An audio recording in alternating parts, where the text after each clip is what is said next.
4th and 5 on a Midwest Saturday night. Welcome back to another episode of the Mizzou Storytellers podcast. Hello, Dave. Hello, Nikki. How are you? Good. How are you? I'm great. How's your week been? It's been good. It's Wednesday. We're getting there, halfway through. Yeah, this was. I'm looking forward to today's episode, and I'm really looking forward to everybody who's watching this visually today. I guess that's the only way you watch things visually. Is our new office, our new studio decor. We hinted on the idea of maybe getting something like this last week, and what do you know? What shows up in our offices, our respective offices, on Monday morning? Personalized Mizzou basketball jerseys. A great way to come in. So huge shout out to RJ Woolard and Equipment for them, because he's a listener, a supporter, and he's going to be a podcast guest. Oh, absolutely. Now he is. He's locked in now. He's locked in, and we appreciate him supporting us. Look at that. And our podcast. Barry and Matter.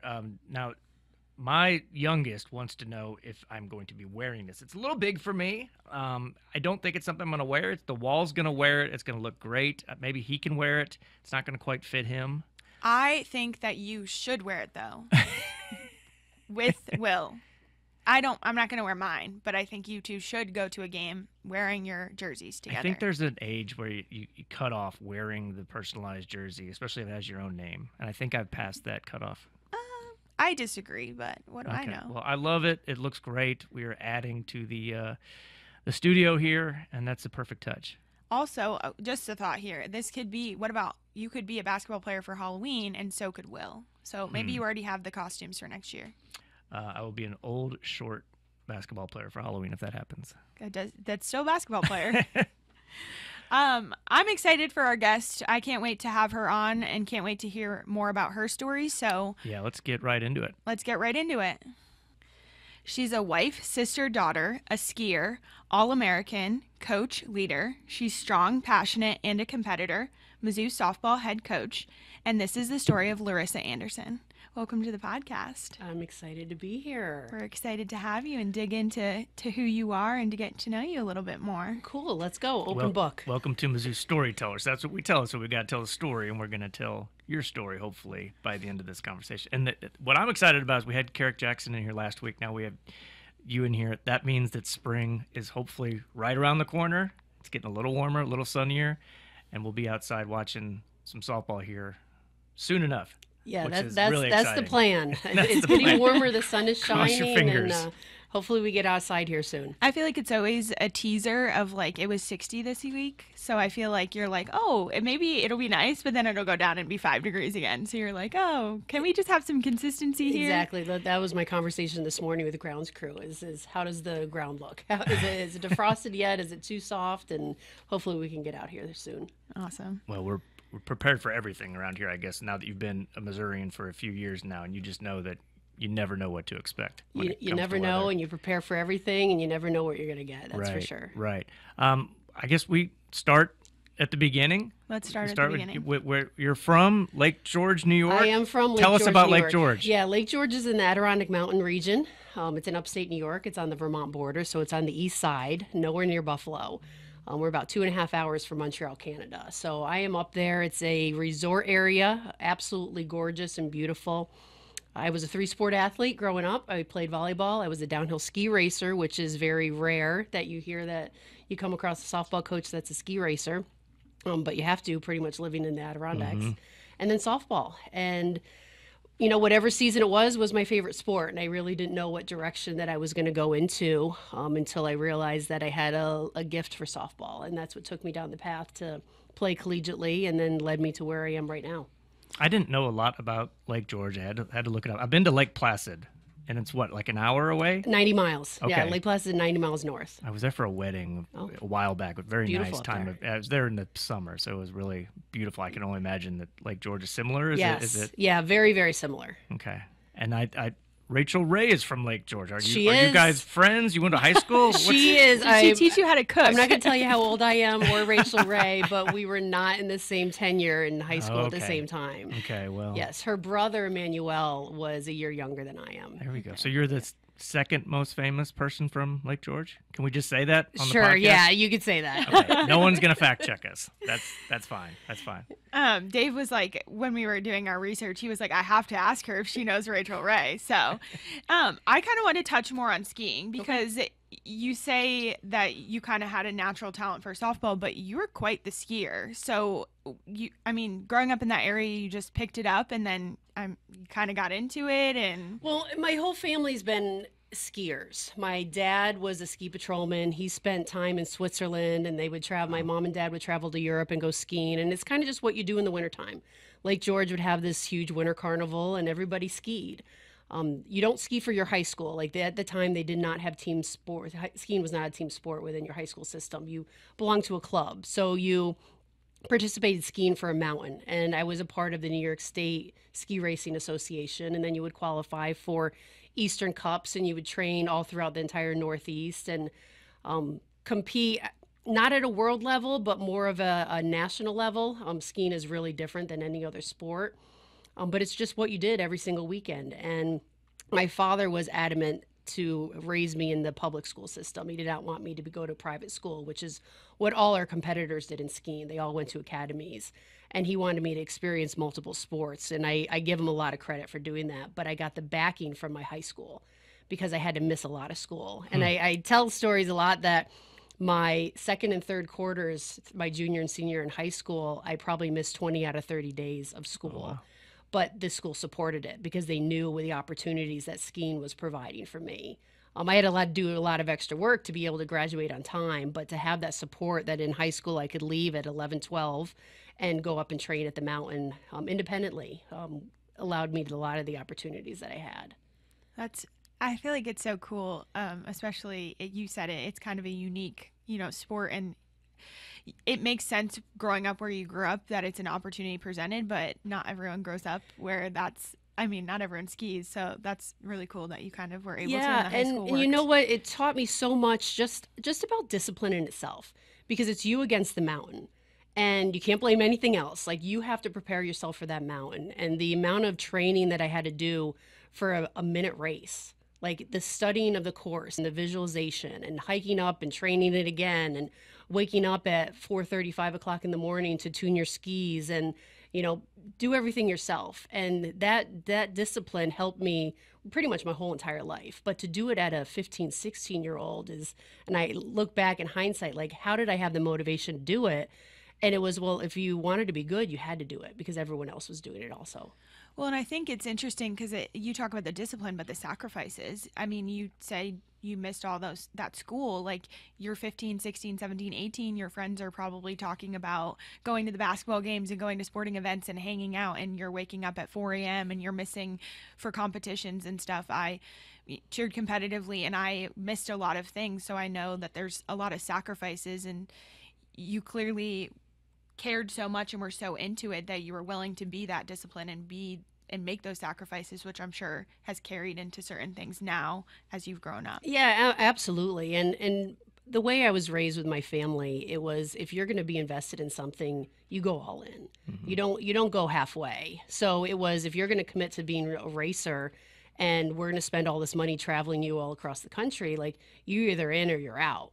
So it was a matter of that these were the discipline and the characteristics and the qualities I had to do if I was going to be successful, because I wasn't going to do it and not try to win.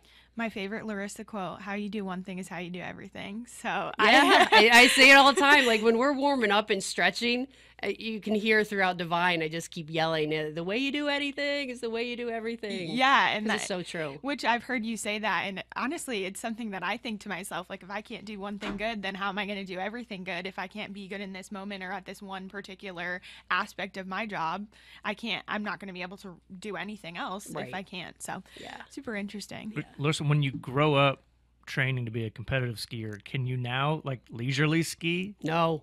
No. You just can't make the transition? I tried, and in college, I went to school in Pennsylvania, and there were some very, very small hills, and they would call them mountains, and I'm like, really? Like, my backyard's bigger than this hill. But I would go, and I had a season pass, and I would go with a bunch of college friends, and we would go night skiing.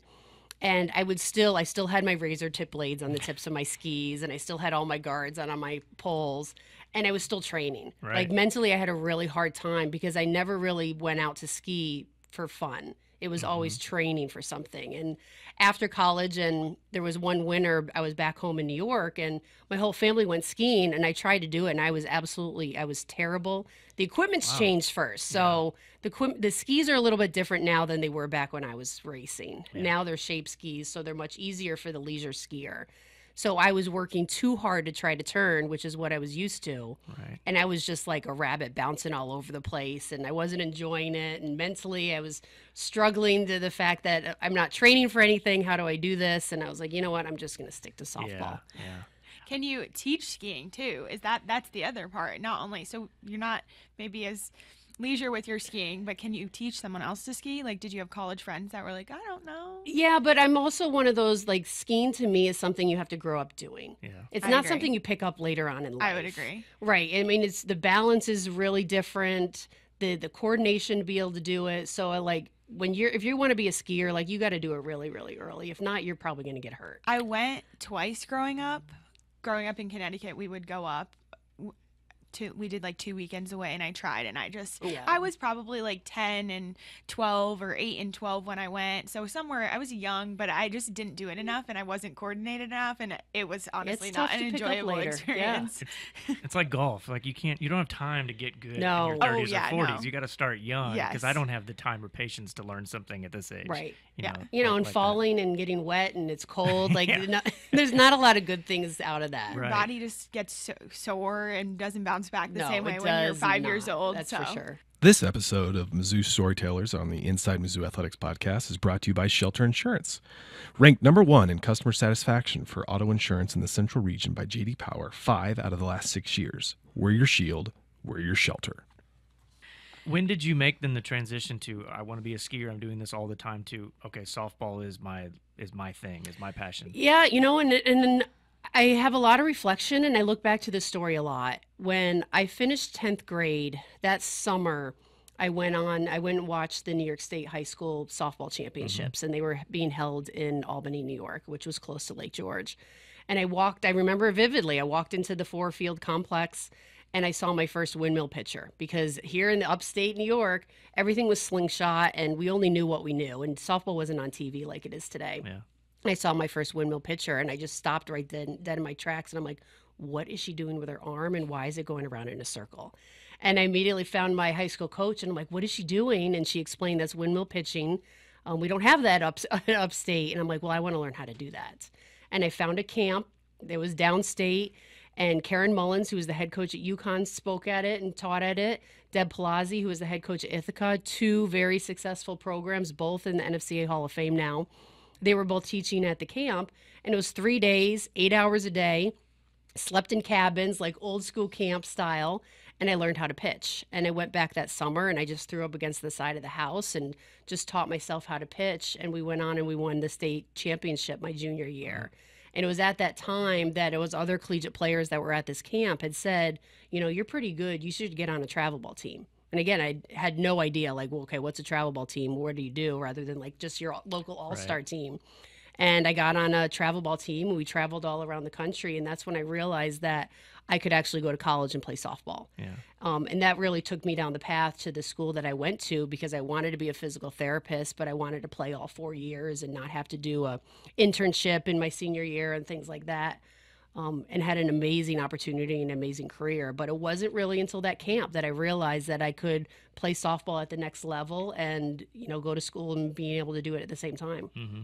I find it interesting because I feel like honestly with like social media and just like the way that information is passed now, hearing about people who played college sports back then and just like how they found out about it is so interesting, because you would never have, it was like one experience after the other led you to where you were, and it wasn't like you went on social media and were like, what's the travel ball team around me, or like what camps can I go to. It was very like, oh, you saw something and then you did the research and you found out, and one opportunity really led you to, I'm assuming, where you are today based on all of that. And that's your nice way of saying I'm old. No, I'm not. No. Nikki. No.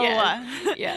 But no, and I give so much credit, and I wish I knew who the collegiate player was. Like, I never got her name. She had randomly called me on a landline. Like, again, that's how old I am. Called me on a landline, and she said, you are so good that you need to find a travel ball team. And the only travel ball teams were in Albany. So I had to travel from Lake George to Albany to practice once a week and to play on this team. And again, my parents were self-sufficient. They owned 2 restaurants. So they were not the type of parents that were traveling with me and bringing me places. It was, if you want to do this, you need to find a way. You need to commit yourself. You need to raise whatever money you need in order to do this. Like we cannot travel with you on weekends. So I traveled myself. I stayed with other families. I stayed on people's couches, and this was something that I really wanted to do to create some opportunities that potentially could be down the road. You said your parents own restaurants. I remember reading that, and I wanted to ask you, like, that's a hard life. Yeah. And I have friends that own restaurants, and it sounds glamorous and exciting, but it is tough. And did you take anything away from that experience that, I don't know, makes you a competitive person as a coach? I mean, definitely work ethic. Yeah. And, when you're self-employed and you have your own business, you create your own success and failures. Yeah. Like, that's the biggest thing I learned. Like, you don't have holidays because when everyone else is out for dinner, you're running the restaurant. Right. So I don't know what a traditional Easter is like, because Easter Sunday is the biggest brunch holiday in America. So we always worked. From the time I was probably 6 and 7, we were washing dishes and running dishes from the dishwasher down to the kitchen. And then started waiting tables and bussing tables and bartending and hostessing. And my dad taught me how to do all the bookkeeping. So being around that business, understanding the work that you had to put in, and again, how many hours you had to put in. Yeah. Like, I just remember my parents coming home extremely late at night after they have to close, and then you have to get up the next morning for the deliveries. Yeah. My mom, they're retired now, and they sold the restaurants probably 3 years before I came here to Mizzou. And now when my mom will travel to some of our tournaments, she's always like, "You work so hard." I'm like, "Well, where do you think I learned it from?" You're like, who taught me that? Right, exactly. And that's just your upbringing on, you're going to create your own success and failure, so you decide. Yeah, that's great. So Gannon University. That is Gannon a University. Division II school? Division II, Pennsylvania. Drury, Erie, PA, Pennsylvania, private school, private Catholic school, very small, but a city campus. And what drew me to that was Lake George is the resort town, the Right. lake and the mountains. And when I was like, I want something different. I've lived the mountain lifestyle. Like, give me something different. And I was really attracted to the city campus. And the physical therapy really is what drew me there. And then Okay. also a program that really wanted me to be a part of it and build the program from the base of what it was, and that they were going to build it around me, which is pretty exciting. Yeah. And you were drawn to the sport, like you said, when you saw that picture, but you were an outfielder? Is that kind of where you Well, made, no, or I did was. you do both? So it's funny. I pitched in high school. I was a pitcher Right. shortstop. I was a shortstop that taught herself how to pitch, really. Okay. Because I was an everyday player. And then I did not want to be a pitcher in college because I wanted to play every day. And Yeah. in my head was like, well, pitchers aren't going to play every day. It's going to be like every third day. And I didn't want to play every day. So I'm not going to pitch. I'm just going to be a shortstop. But I went to every single pitching workout because I was mesmerized by the technique and how you throw. So I just sat there and I just watched. And I didn't tell anyone I knew how to pitch. I just watched. And then my senior year, I was just fooling around and I started to throw underhand. And our pitching coach is like, "Are you kidding me? You've pitched this whole time?" I'm like, "Well, no, not really. I just wanted to play short." Like, well, I taught myself Yeah. how to pitch, so I Right. guess you could say, but Right. And then, so I went from short. And then the funny story is I got benched one game because I made 3 errors at shortstop. And so for punishment, my coach put me in the outfield Okay. to really try to get under my skin. And I was in right field, and I ended up throwing out 3 people at first base from right field. Wow. I'm like, I guess I'm not leaving the outfield anymore. But I fell in love with center field because I could see the batters, I could see swings, and that's really where I learned the craft of calling a game, because I could see from a pitcher perspective, from a different angle, on exactly what the body mechanics are like for a hitter to be able to manipulate where the ball needs to go. This episode of Mizzou Storytellers on the Inside Mizzou Athletics podcast is brought to you by Sophia's and Addison's Restaurants. Sophia's and Addison's Restaurants are great local spots to visit before or after all Mizzou home games. Addison's has 2 locations in Southwest and downtown Columbia and features over 20 beers on tap, including local brewers and, of course, their famous Nachos Bianco. So remember, before or after the game, stop by Addison's. So it ended up teaching you so much more than you Yeah. thought. And now, obviously, you probably implement some of those things and just visually what you saw from where you were playing in the outfield, now it's integrated into how you're. Completely. But I will say that there is no better feeling in the game of softball than throwing someone out at home plate from the outfield. Like the best feeling in the world, because they have to run 2 bases. When you pick up the ball, there's so much more distance to when that out is made. And when you throw someone out at home, it's really just you and the ball. It's so awesome. Talk to Blair DeBoard about getting thrown out. You haven't heard that story. Okay. What I love about your story is that you can trace back the moment that the sport really drew you in when you saw that pitcher in the state tournament, and you probably don't even know who that was. No. Do you? You have no idea? Well, or maybe an idea. Columbia High School. Okay. Columbia High School won a bunch of state tournaments when I was in high school. Right. And they're in Albany, and they're one of the big schools. It could have been them. Like, they were in these navy and powder blue uniforms, and she would warm up and she would throw the ball from second base all the way home as part of her warm up. Yeah. And I was just in awe on what this girl is doing with her body. And who it was doesn't really matter. No. It was the moment and It the was the moment. image and the impact it had on you. Absolutely. And you carry And- that with you still today. That's yeah, awesome. but like the support that I had to go to my high school coach and say, I want to do that. Let's find a way. And then she did the research, again, pre-internet. Right. She did the research to find a camp to give me the opportunity to learn. And then the support I had to be able to go out and contribute back to my team. Like, it's so neat to go back, and you can't connect the dots looking forward. You can only connect them looking back. Right. On how did I get to be where I am right now, and all the people that helped me along the way to teach me and give me an opportunity. Yeah. I think it shows that, all the lessons you learned from your parents and how you were, disciplined and willing to do the hard work, people were willing to pour that, whether it was your high school giving you the opportunity to go ski nationally, or your coach finding a camp because you wanted to learn something that maybe they couldn't teach you. It speaks high volume of your hard work and your work ethic, and they knew if they poured that, effort and energy into you, they would get something out of it. So, Well, thanks. okay, so you talk about physical therapy. You're not a physical No, therapist. I am not. So how do we get from, you love the game of softball, you had a great career, you did a lot, you obviously played multiple positions and had great success, you want to be a physical therapist, and now you're a coach. So where did we change paths? Where do we change paths? So it really was when I met my future husband, because I was going to have to stay at school another 5th year to finish my master's. And Erie, Pennsylvania, if you've ever been there, is leads the country in seasonal affectiveness disorder, because it's cloudy from October until April, and it snows the entire time. So hindsight, I'm looking back and I'm going, okay, I don't really want to spend another year here. I met my future husband, Patrick. He is from Maryland, and he's like, do you want to go to Maryland and we can try to establish our roots? I wasn't going to go back to Lake George because resort town. I was just going to probably have to go and work in my parents' restaurant, and that was not an option. So we moved back to Maryland. I did work in a rehab center. I worked for a Holy Cross rehab facility right outside D.C. for 3 months. He then got a job at Hofstra University as an assistant coach, which then took us to Long Island. So I followed him, but it was what opportunities, and knowing that softball could almost be my fallback. I can be in rehab, I can be in physical therapy that can pay the bills, but I still had this deep down desire to still be involved in the game.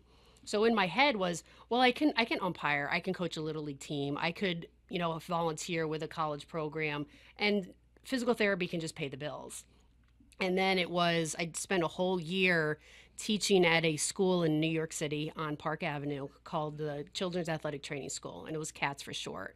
And you can just imagine very, very affluent and wealthy families that were participating in the school. And it was ages 1 through 6 to teach them the basic athletic fundamentals. So here I'm working with a lot of celebrities and famous kids. Wow. 1 to 3 years old, mostly, the basic athletic fundamentals. So it taught me how to really simplify athletic skills. And you would teach them baseball, tennis, soccer, golf, and you're like, what do you teach a 1-year-old how to do tennis? But really it was try to develop the upper body strength.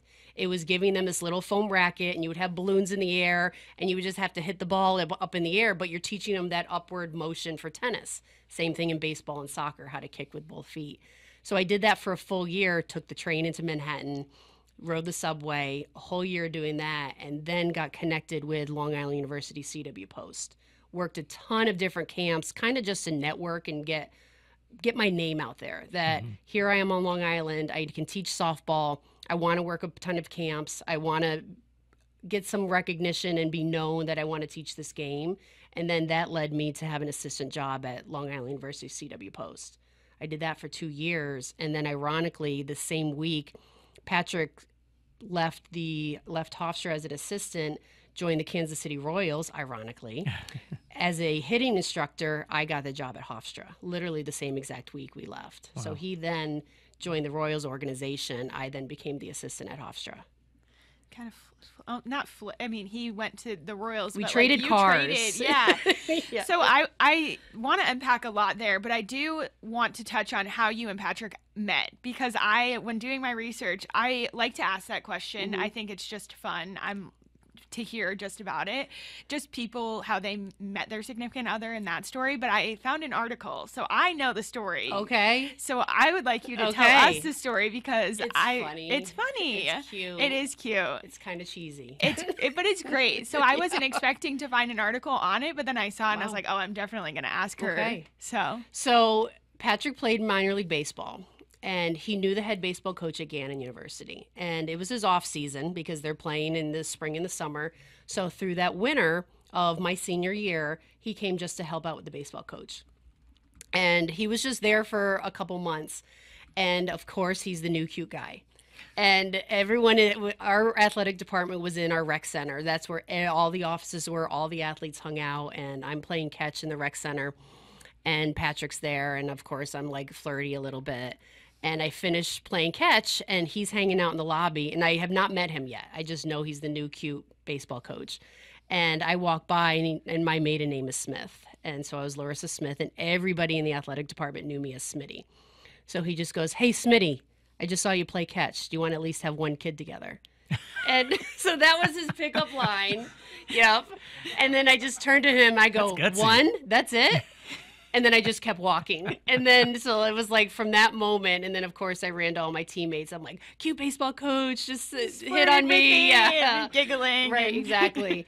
But that was really the start of it. And then, I mean, we just hit it off, and then picking his brain about softball and baseball. And, here we are, like 25 years later. That's the the story. I thought it was just so funny, and the cheesy pickup line, So and cheesy. it was great. Yeah. I do want to talk about your time at Hofstra and just kind of that, but one of the things that I was interested in is he works in baseball as well. How do you navigate that? Because he obviously has a career, but you have a career. So how has it been navigating that journey, as you're both very passionate about what you do, but you care about each other? So Right. So again, like we were both down this path, and he was at Hofstra and I was at CW Post, and we were married at this time. And it was the conversation on, let's see whose career takes off. Because at the time, we're living paycheck to paycheck. We're living on Long Island. I mean, it's very, very expensive. And neither one of us can support one another. So it's like, let's just keep going down this path and this journey to see whose career takes off. And then we'll decide which way we're going to go. But we both took off. So it's like, well, let's just keep doing this. Like, this is awesome. And the seasons work perfectly because his spring training starts when we start our season. So like this year, and he's with the Cardinals right now, he has to report on February 18th. That's our second weekend of our season. And he's gone until Labor Day weekend in September. So it's our season. It's my recruiting season. I can be fully invested in my team and our program as much as I want, and he can do the same exact thing. And then he's home for football season and basketball season, and we're living in the same household when it's not as stressful, and we don't have to commit as much time traveling. So it works out perfectly. We absolutely love what we do. We have the support to be able to do it, so why not give it all you have? This episode of Mizzou Storytellers on the Inside Mizzou Athletics podcast is brought to you by Raceline Alternative Energy. Raceline Alternative Energy is working for a better future in rural Missouri. They are working to restore millions of acres of native prairie plants, which can be harvested to produce highly valuable clean energy called prairie power. Visit them online at racelinealternativeenergy.com. yeah, well, and the seasons do in some ways line up, and you both have been successful in your own right. So I just found it interesting because it's, I'm sure, not easy at all times, and you are away from each other. So I was just curious how that, and I guess, he was in college, but he's worked for major league organization. So did he have an interest to go back to the college level, or? Yeah, and it's so different because, when you're in professional baseball, you have to deal with agents, you don't deal with parents. Yeah. So very different. He's an unbelievable recruiter. So there's a lot of different aspects of the collegiate game that he absolutely loves. He would love to get back in college. The right opportunity has to be there. And at the same time, making a choice as a family collegiately, like, you're going to be, okay, are we going to live together, and does it work out perfectly that we're both in Columbia, Missouri? Or does he want to pursue a route that is going to be not in Columbia, Missouri? So that's a huge life decision. So it works out perfectly that he could be anywhere with any professional organization, because right now, being with the Cardinals, and yes, it's an hour and a half away, St. Louis, but he's in Peoria, Illinois, and spring training's in Jupiter, Florida. So when he was with the Kansas City Royals, he was in, where was he? He was in Iowa. He was in Idaho Falls. He was in North Carolina. So he could be anywhere if he's in a major league organization versus just in wherever our home resides in. I was going to say one thing about Patrick. I thought this was really cool. Now, the bowl game, you couldn't make it because you had a scheduling conflict. I had a wedding I needed That's to right. attend. That's right. It But was he an alumni went. wedding. He did go. And He had a went. blast. He Yes. did. And I remember hanging out with him a little bit, and he's like, oh, the other coaches are here. I just felt like I'm not going to miss out on the Cotton Bowl. This is pretty cool. But, like, he was just part of the family. He And was. I He think really it said a was. lot about your guys' relationship, and then the culture in the athletics department, too, that he just, like, tagged along Right. and had a Absolutely great did, time. and had a So great time. when we received the invitation that all the head coaches and their spouses were going to be able to go to the bowl game, and it was the same weekend as an alumni wedding, Yeah. and I vowed, like, every opportunity I can go to an alumni course. wedding, I'm going to go. And the wedding was in Wichita, so it made sense. I needed to go. So Patrick was like, oh, well, I don't need to go to the wedding. I would love to go to the bowl game. So I had talked with Desiree, and I said, I can't go because of the wedding, but Patrick would love to go. And she immediately was like, oh, he needs to go. Brian Smith's going to be there, and Halter's going to be there, and, like, named all these people that Patrick knows and has a relationship with. So he was like, well, I'm all in. So we left New York early, and then we were able to get back here so he could enjoy that entire trip. Yeah, it And was fun he to hang out with loved him a it. bit. Yeah, it was fun to see him because he was just really having a good time and hanging out. And it didn't, like, I'm sure he would have loved to have you there too, but he just fit right Yeah. in, and he just, like, got on the bus and did his thing. It was all Exactly. about it. So, Yep. Coach's husband, that's a coach. It works out pretty well. yeah. So you're at Hofstra for 17 years, 17. and most of that as the assistant. Yeah, then 13 you as an move in assistant. to the head coaching Yep, job. 4 years as a head coach. Was there ever a point where you were there for so long that you thought, this is it? Like, I'm content here. Did you have the aspirations? Were you dying to get that Power 5 job, or how did you kind of process that? 17 years is a Yeah. long time. So I worked for a Hall of Fame coach, Mm-hmm. Bill Edwards. So I have a really, really good situation. And throughout being an assistant, I had a lot of Power 5 interviews. Some offered me the job, some didn't. It was a great learning experience. What I learned through that is the grass is not always greener. Yeah. And also it was measuring when is the right time to become a head coach when I'm learning so much under a Hall of Famer. Yeah.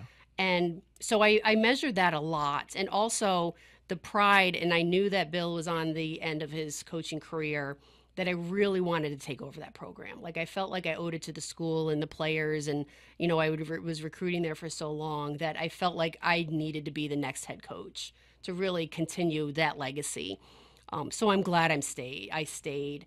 Going into my fourth season, and knowing that when mid-majors excel, athletic directors come after them because they're overachievers. They don't have the same resources. So going into that fourth year, so that was 2018 season, I knew we were going to be good. I knew we had a really good opportunity to make a real strong run in the NCAA tournament. So mentally, before the season even started, it was self-talk to me on, okay, you're going to have to make a decision. Either you're going to stay here for the rest of your life, or you have to take the next opportunity because you're not going to get this chance again. So I was prepared for that all year long. I just hoped the right school called, because you never know what's going to open. And the Monday after NCAA regionals, Mizzou was the first call at 8 o'clock in the morning. Wow. So it was a matter of, I did not expect an SEC school to call next. Like mentally, it was like, yeah, Power 5, but let's look at maybe some Big Tens or ACC. I thought was going to be the next step. I didn't think it was going to be SEC. So when Mizzou called, it was, okay, you either take advantage of this opportunity right now because you're never, ever going to get it again. Yeah. And you had brought Hofstra here for a regional a few years earlier. 2013, Hofstra played Mizzou Right. in regionals. So you had a little taste of Columbia as much as you can on a regional Yeah. weekend. Am I telling the story right? When you guys played really well, you came off the field and the crowd kind of saluted your team. I mean, It was the Chelsea Thomas era. It was we her go. senior year, and Olivia Glotty was Hofstra's pitcher. So Okay. 2 All-Americans who ended up playing professionally together, Right. which was Okay. really cool. But yes, so Hofstra took Mizzou to the IF game. So that championship game on that winner then goes on to go to Super Regional. Right. So we went to the championship game with Mizzou head to head. We had 6 seniors on the Hofstra team. So heartbreaking that their season ends.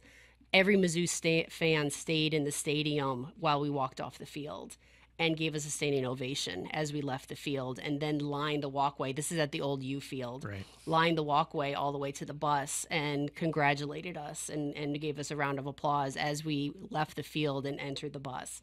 And that impact left such amazing impression on me Yeah. that I remembered forever. Like, and then ironically, when Mizzou calls, that was the first memory that I had, is that feeling that their fans cared, they respected softball, they respected the game, and then I knew, okay, this is a really, really special place that I Yeah. can be. Yeah. Yeah, I think we have a strong coming in. The fans have been so great to like just see at games, and so I can see how that would leave an impression just based on what I know about our softball fans.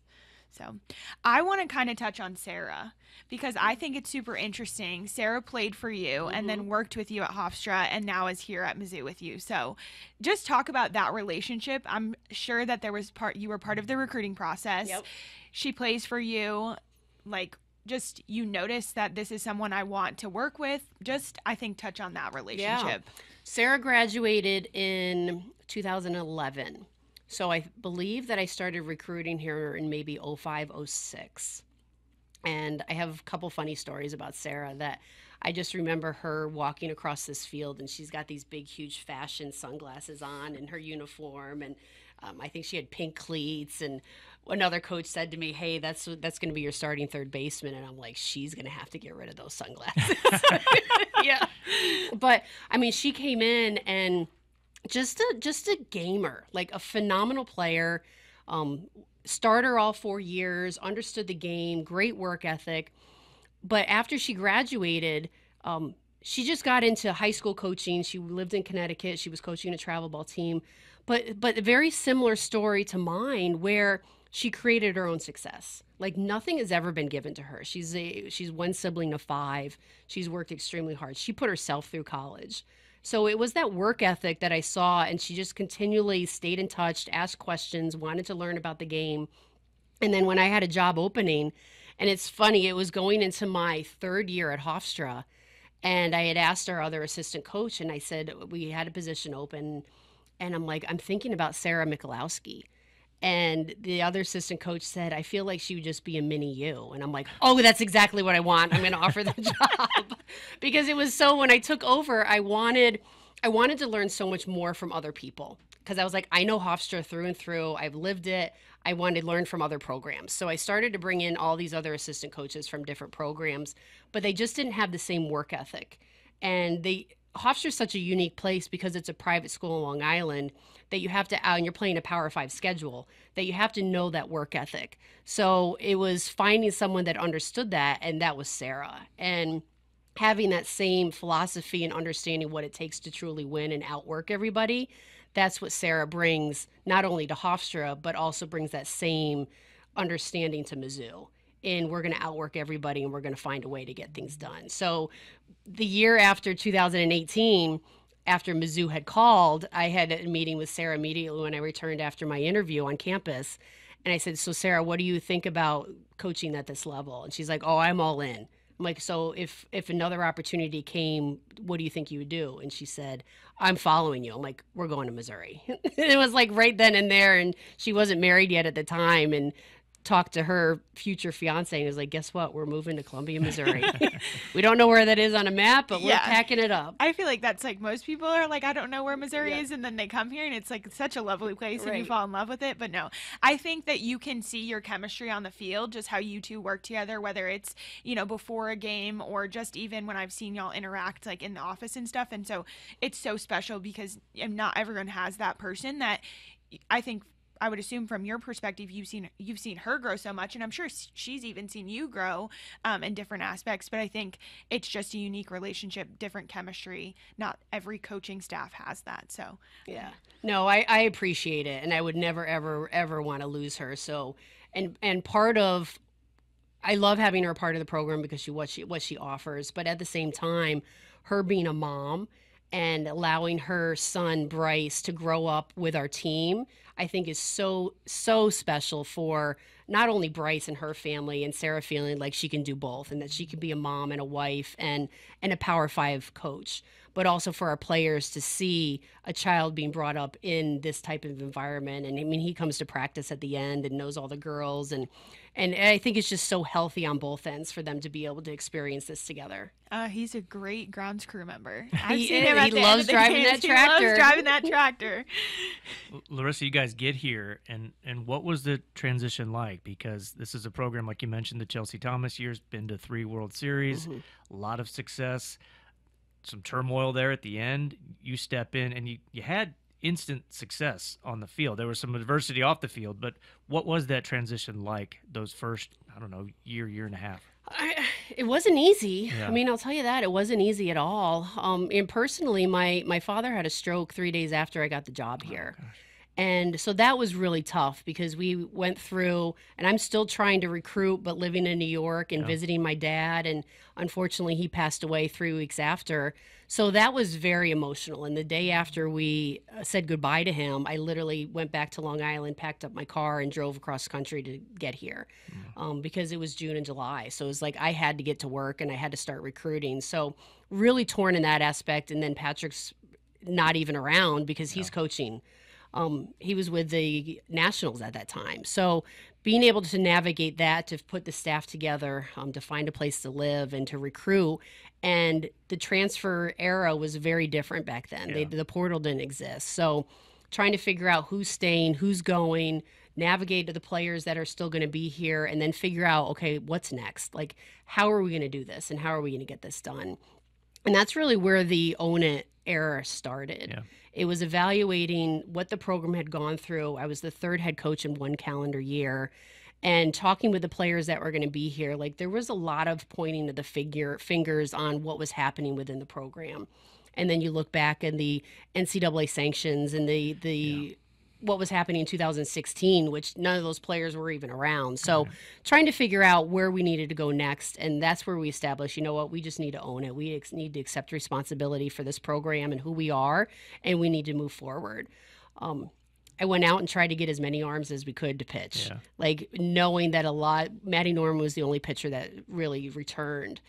So we needed to have a little bit more depth in the circle, and went out and got 7. So it was like, if we can't beat someone with 1 pitcher because we don't have a Chelsea Thomas, we're going to get 7 arms and maybe make a pitching change every single inning. But it was getting the players to buy in to our why. Yeah. And we are just going to be disciplined. We're going to be structured. This is really going to be the foundation of our program, and that's what we're going to build from that. And I can just remember, and again, it's kind of like the dots connect when you look back.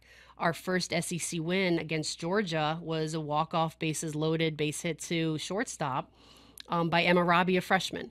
And she experienced an unbelievable 4-year career here. And I just remember that first win where it was a sigh of relief, like, okay, we got 1. Because you don't know, and the conference is so unbelievably tough. So when we got that 1, it was kind of like the monkey's off our back, now we can just go play. Right. And when we get a bid to go to the NCAA tournament, we get sent out to UCLA. Here's your storybook, most historic program in the entire country, and we're going to play them, and then we beat them. Yeah. And after we beat them to go to that game, I remember turning to my staff and I said, we're going to host Supers next year.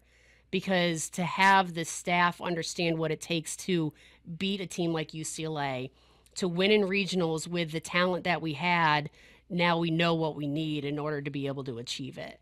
So it was like, and we had went on, not the 20 year because everyone was banned in 20, but the 21 years, the next year we hosted Supers. So kind of putting those pieces together on exactly what we needed in order to be able to achieve what we were able to. For sure. So the funny thing about the 21 year is I got offered the job to come to Mizzou like May 1st.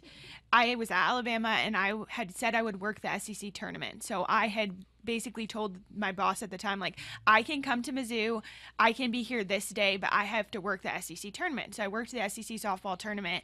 I left, I moved and that was the weekend before like the bracket was announced. And so when I had the conversations, they were like, we're roughly like a 16, 14 seed. We'll probably host regionals just so you're like prepared. So my dad and I are in downtown Columbia. I had just moved here. I'm starting on Thursday thinking I'm hosting a regional weekend. Like you're hosting a regional weekend. I'm going to work that on Friday, Saturday, Sunday, or whatever we would fall. And we're eating dinner and you guys are 8. So I'm like, oh, we're going to host a super too. So it was honestly a chaotic time in my life, but it was a really fun time because that was my first Mizzou sporting event was regional weekend and then super regionals.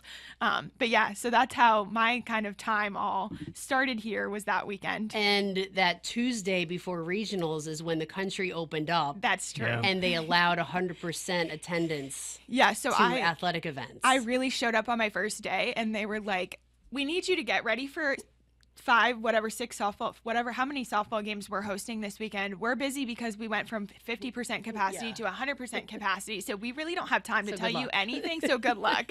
I'm still here. I figured it out and it was great. It was, record-breaking weekend. So fantastic. But that was a very exciting time in my life, let's just say. Yes. So I remember that weekend. I covered it for the paper at the time, and it was like this cathartic feeling in the entire stadium because everybody was back together and rallied around your team. And it was really cool because like your team is the one that brought everyone back. And I'll never forget, that was one of the coolest events I covered because people were so happy to be around each other and back in Absolutely. crowds. It's so true. Awesome. So true. And after that super regionals, it was like 4 days later, I went out and I was invited into a suite at the Royals game. And there were people at the Royals game that came up to me and they had said, you made us so proud to be from Missouri. Yeah. And it was such a cool experience to be able to play in front of that many people, to open it up, to be successful, like all these different things to really rally everybody in the state to bring them back together after we were shut down for so long. That was definitely everyone back together. It was beautiful weather. It was exciting softball. No, that was a fun time. You are the president of the National Fast Pitch Coaches Association. Touch on, I think, hearing from you and just what I know, like it's so important to grow the game of softball. So talk to us about that opportunity and what that's been like and what it means to you. And it's everything that ties into it. Like, yes, I'm the president of the coaches organization. I'm representing our coaches. And it's not just I'm representing the SEC and I'm on the head coaches committee with that, but it's what the mid-majors have to experience to be able to catch up and realize that it's the entire sport. It's not just what you're seeing on TV, but being an advocate to grow the game. And that's probably the most important thing to me is to be able to maximize our opportunities, to pack our stadiums. One of my big missions is to try to move our season back because February is not spring, as warm as it is right now. Right. 3/4 of the country are not able to play at home in February. So let's do what's best for the game and best for the sport. And if that's moving our season back further, so then our young athletes can play at home and not have to travel as much. So it's like tying all these things in together and being that voice, because I'm not afraid to speak up. I'm not afraid to fight for what I think is right. And just bringing everyone together to continue to grow the game. That is extremely important to me. I don't know much about it, but just what I've seen through social media and stuff, it just is a cool opportunity, and you're representing something so much bigger than yourself, Mizzou softball, and it's for everyone in the softball community. Yeah, and what I truly enjoy about being part of the organization and representing the SEC coaches and being on the board, and when I sit in these calls it's tying everything together. So then I can help the SEC, I can help the NFCA, I can help the NCAA, I can communicate with ESPN on the whole entire picture, so then I have a better understanding on what our sport needs to be able to maximize our opportunities.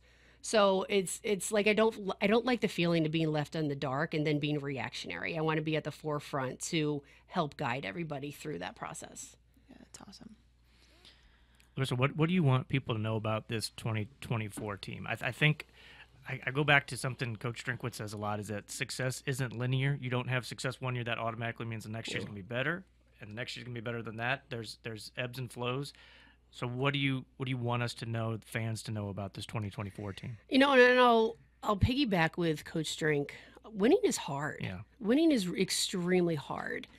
And everybody in the room, everybody on the team, all the players, all the support staff, all the coaches, everybody wants to win. Right. And they're all doing everything they possibly can to win. It's extremely hard. But what's really special about this team is the intent that they have. I don't have to go to practice and try to motivate my team or motivate my players. I don't have to incentivize their work ethic. Like, they have that intent and that drive to be great, which is so unique and very special that I literally don't stay up at night thinking, okay, how can I get this player to do what she needs to do in order for us to win? I haven't had that since I've been here. So that is it's refreshing and a breath of fresh air, and just so enjoyable to go to practice every single day. Like, I had posted on social media last night, like, our kids with music and dancing, because the intent is there, that I don't have to try to motivate them to focus. Right. Yeah. Definitely. Super special. So you've hosted softball camps, I'm sure, but tell us about your camp with your nephews. Oh, Risk Camp? Yeah. Yes, Risk Camp it's really tough to get into. I mean, I only let a couple candidates come in. There's a waiting list. But I have two nephews. My sister, I'm the oldest of three. My sister is 2 years younger than I am. She has two little boys, Harris and Evan. Harris is 10 and Evan just turned 7. And ever since Harris was 2 years old, my sister, who is just a skier, she's not a collegiate athlete. You would not throw a ball and she would not catch it. Okay. But she appreciates the opportunities that I have. And she wants her sons to be able to take advantage and experience it. So even when I was at Hofstra and Harris was 2, we would do a drop-off. And Lake George is 4 hours from where Hofstra was. And we would meet halfway and we would do a drop-off where literally exchange the kid. And the kid would get into my car. And then Harris would spend, when he was 2, it would be 2 days or 3 days. And it worked his way all the way up to 10 days that we would have camp. And I'm giving him an opportunity to experience the venues and being around teams and watching teams practice, and kind of an inside look of collegiate athletics. And now they start to travel to tournaments with us. And every August now that I've been here in Missouri, my sister will fly out. She'll stay for 2 or 3 days. And then she leaves the kids with me, and then she flies back to New York, and then I fly them back at the back end of Risk Camp. But we do the same thing. Like, we've gone down Lake of the Ozarks. We run through the football stadium, like, just taking advantage of the big venues that you have at this university and the opportunity that it presents itself. And it also gives mom and dad an opportunity to be away from their kids for a little bit. Yeah. Yeah, 2 days now, 10 days. Right, exactly. I follow on Facebook, so I always love to see what you're doing along the way. So it's a lot of fun. It's exhausting. It is so exhausting, but it is so much fun, and the bond that I have with the two of them, it's really, really special. Well, and they've come to games and gotten to do some fun things with you during, like SEC weekends, which that is, standing with the umpires and doing really, all that. Really cool stuff. Yeah, being in the dugout. And last year dugout. They came out to the Marion Otter tournament in Southern California, so they were in the dugout for that. Yeah. And, things that, how often does a kid get to experience that? No, it's cool to see. And I think my sister said it great last year, where my two little nephews, they only know women's athletics is what they see right now.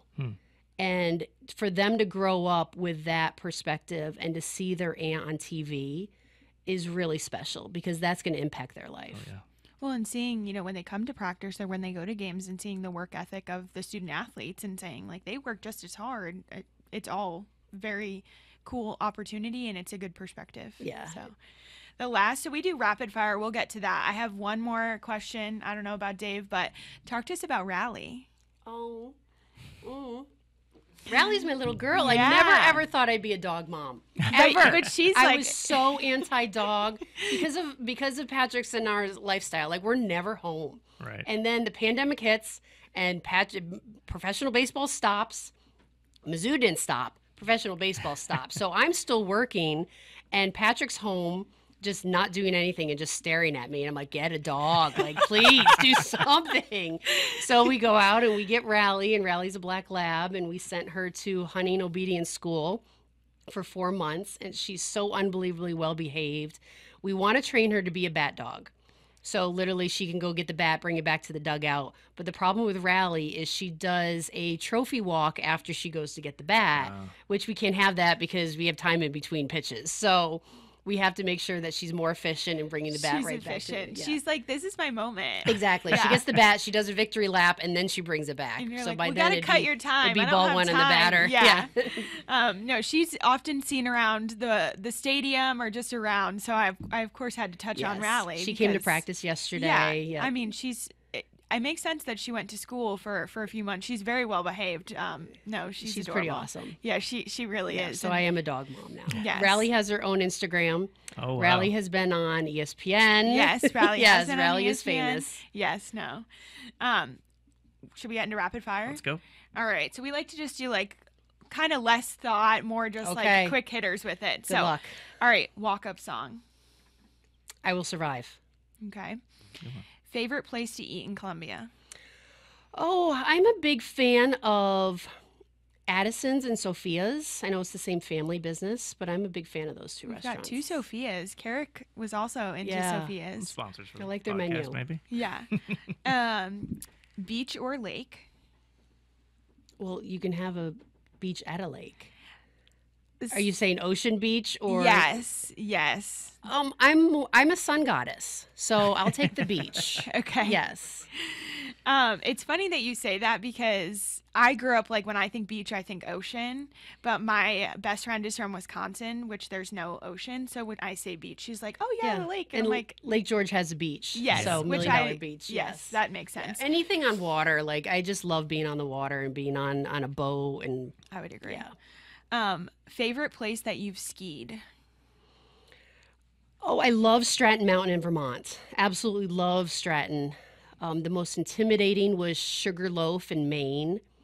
That was probably my most competitive downhill race that I topped out at about 70 miles an hour in a tuck. And I just remember going that fast and just under my breath saying some words like, holy cow, I'm going fast. That's how cars go that fast Yeah. on the highway. right. And then you're going 55 and you're like, wow, I'm traveling so slow. Yeah. I think I could Yeah. fall down a mountain at I 70 don't know, miles an hour. Yeah. Yeah, that Yeah. I just don't. I think that's so impressive. That's But I incredible. love Stratton and just how it was designed and just the fall line of the mountain.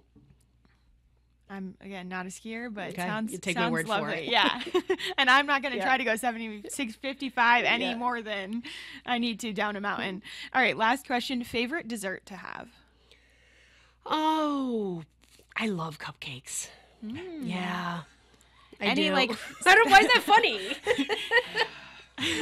Now I'm hungry. Yeah. I do. I love cupcakes. And like a specific? Are you like a chocolate, vanilla? I You're like a- vanilla. I'm not a crazy chocolate, Like, I want but a like when s'mores it's cupcake. like a vanilla cupcake and it has the pudding in the middle of it, like that's to die for. So I do this thing when I eat cupcakes. I'm not that big of a cupcake fan because I don't love cake. I don't know why, but I will take my cupcake and I'll take the bottom and I'll put it on the top, and it's the perfect amount of frosting on both sides. Interesting. Okay. It's like a It's sandwich. like a sandwich. Yep. But the bunt cake, nothing bunt cake. Oh yes. Bunt, get it? Yes. Yeah, yeah. Yes.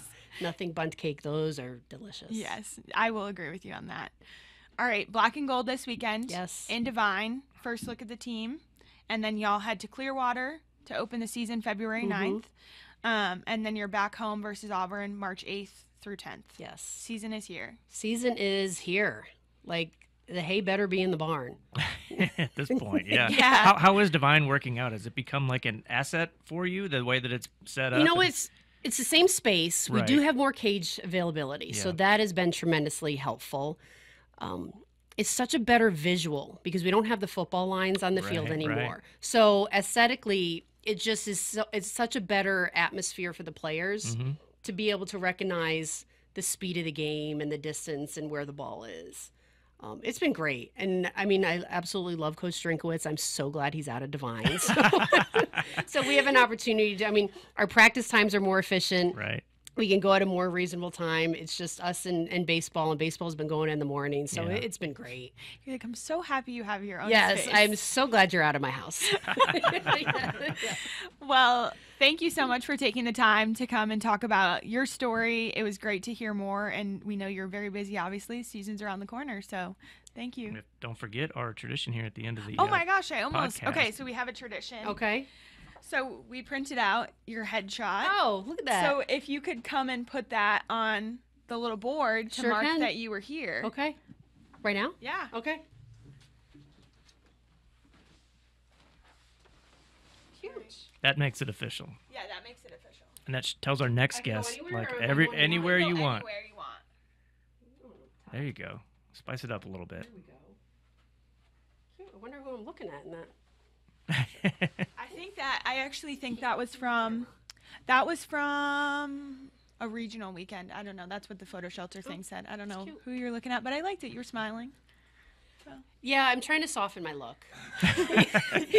From my mother's advice on TV, she said I need to soften my look. So So when I sit at the table at basketball games, my dad will text me and say, "Your face, you need to Yeah. change it." That's what I get text about. I can't help it. It's just my face. Sorry, I'm just Yeah. trying to show Well, the no thing is, emotion. like what we say all the time, and Coach Coop, the former women's soccer coach, she says it all the time. Like, that's what softball coaches, you're just always angry because you fail more than you succeed.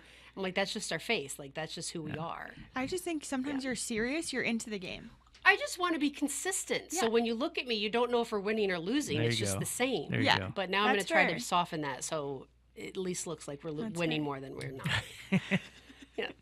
Well, Thank you, Larissa. This has been great. thank you. My This has been pleasure. awesome. MIZ. ZOU. This year, we considered hiring an ad agency to help with our marketing.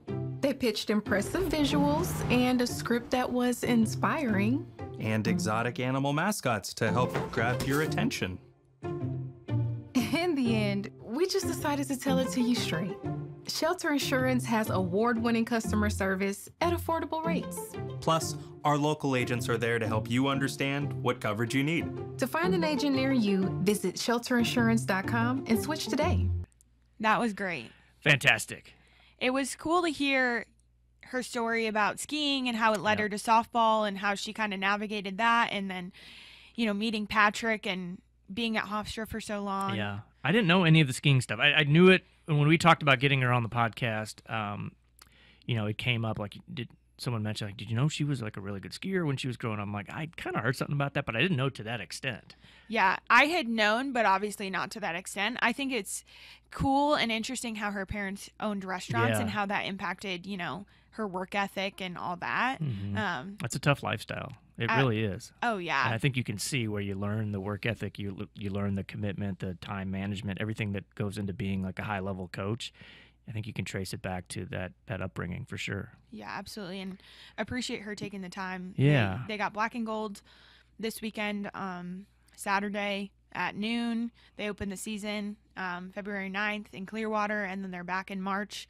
They open SEC play at home. That's their first weekend home. So Yeah, let's hope for some great weather. Those games are so fun to go out to because they're fast. The team gets into the crowd. It's obviously a great facility, and our fans are awesome, and we're always setting attendance records out there. So you expect more of the same this year. absolutely. So, What else do we have? well, we usually go into questions, but We do. We didn't get many this week. I don't know if we bring so much knowledge that we answer everything that nobody needs to learn anything else. We got one on Twitter. Will you be bringing on, this is from Mike, will you be bringing on any former Mizzou coaches or players to tell their stories too? Absolutely. oh yeah. We want to hit on our people that are here, first, and we thought it was important to get Carrick and Larissa on right before their seasons start to kind of tee up baseball and softball. But we're wide open to bringing on people that have interesting stories to tell, no matter if it's Coach Pinkel, whether it's Coach Stewart, former student athletes who live here in town or coming through town. That'd be really fun to have them on. I would agree. So yes, the answer is yes to the question. Mm-hmm.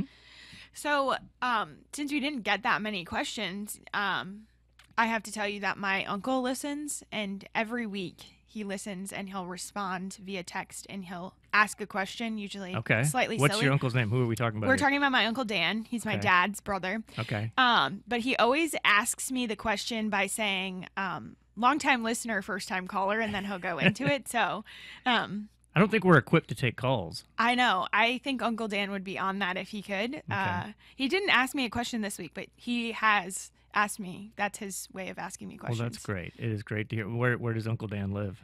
He lives, so it's very interesting. He lives in Connecticut. He actually lives on a farm.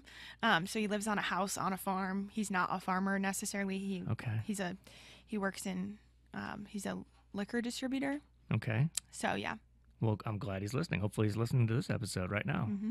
Hopefully. Yeah. I'm sure I'll send it to him and he will. Speaking of family, when is Dave Barry coming to Columbia? Crazy you ask. Not the humorist, famous writer Dave Barry, but well, I'm sure my dad would like to think that he's funny. And he's famous, just not in. He does that, write that things Dave to Barry. his own friends. If you Google Dave Barry, the first one that comes up is not your dad.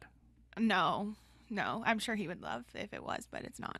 Actually, it's funny that you asked because he officially booked. He's coming the first weekend of March, so he's going to catch women's basketball, men's basketball, and baseball. He's coming for 4 or 5 days. Does he have an interesting story to tell?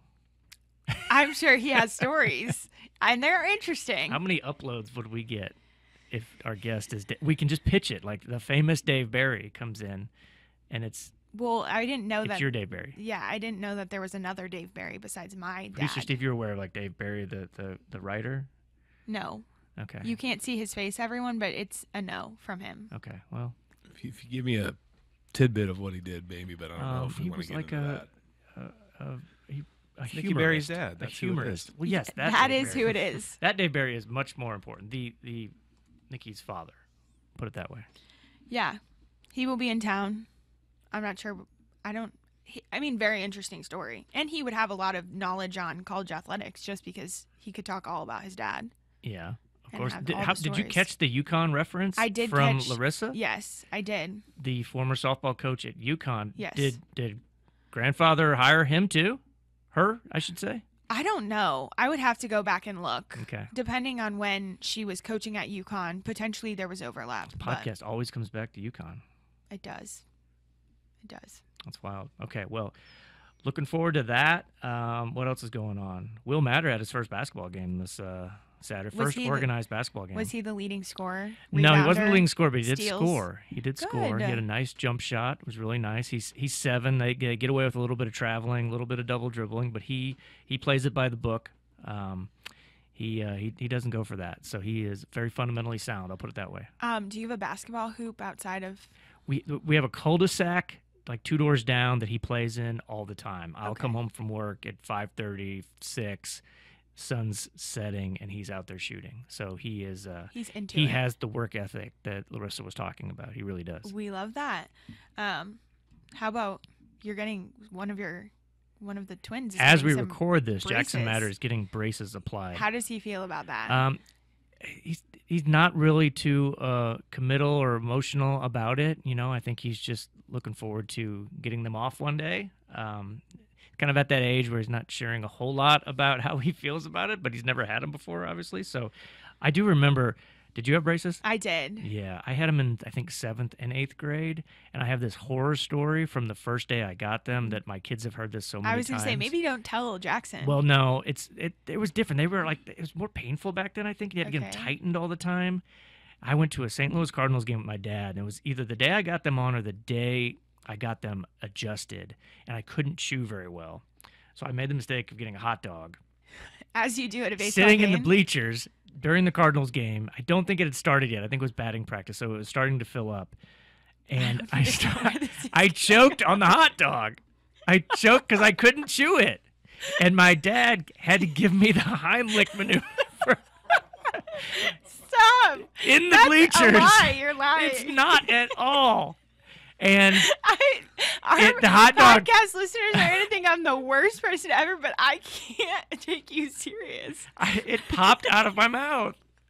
And like there on the ground. And I went from sheer terror to just absolute humiliation because I was like a teenager and my dad is like giving me the Heimlich, and I can't imagine what that looked like. If good thing there weren't. I'm so old that nobody was filming filming it with their phone. It would have been on the big screen. It probably would have been. It would have gone viral and been on SportsCenter. Literally choking. I would have been like an Instagram reel. No, but you were choking. I was. You could not breathe. I couldn't breathe. I had a hot dog stuck in my throat. Your reaction is so much better than my kids because I will go into the story and be like, we know you choked on the hot dog. Grandpa gave you the Heimlich. We've heard it a million times. I'm running. It was a near-death experience. Running to tell Morgan that story. I'm going to print out pictures of hot dogs and post them around in your office. I don't really like hot dogs. Yeah, I wonder why. Oddly enough, the only kind of hot dogs I like are the ones they sell at Busch Stadium. Well, which is really tragic. Weird. That's horrible. It is. Okay, Did you finish the hot dog? The rest of it? No, I was terrified to eat. Did like, you after leave, that. or did you get to watch? It was batting practice. We weren't gonna leave. He wasn't gonna let me leave. Oh, because you didn't pass out from a hot dog being stuck in your throat. It was okay. I think I asked if we could move seats though, because like.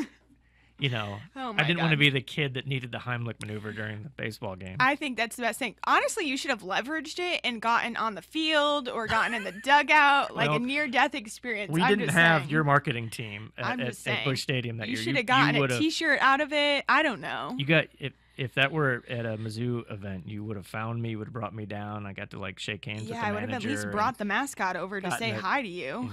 Met Red Panda and all that. So my experience with braces was not that horrifying. I had braces I think I was supposed to have them for 18 months, and I think I had them for 16. Was very simple. The funniest thing, my mom doesn't think it's as funny because I had perfectly straight teeth all growing up. My sister knocked her 2 front teeth out when she was 3, so she knocked one out and she pushed the other one up, so they pulled it out. So she didn't have front teeth for a while. So she had every brace, a palate expander, and I had these nice straight teeth. And I went in one year and they were like, no braces, and the next year they were like, oh yeah, she's gonna need braces. So pretty simple, nothing crazy. Yeah, the orthodontist can like show me a set of perfectly straight teeth and still probably convince me that they need something. And you just take it. You're just like, oh, okay, sure, whatever you say. You're the expert. I didn't go to orthodontist school. Well, so Dave Barry had braces when he was in his 40s, which was fun because I was 8. And my sister was maybe 6. If you tell me he choked on a hot dog and you gave him the Heimlich. No, he didn't choke on a hot dog. But it was fun because producer Steve just keeps laughing over there. I don't know if I'll ever get over it. We should have ended this like 10 minutes ago. But, we're talking about braces. It's fine.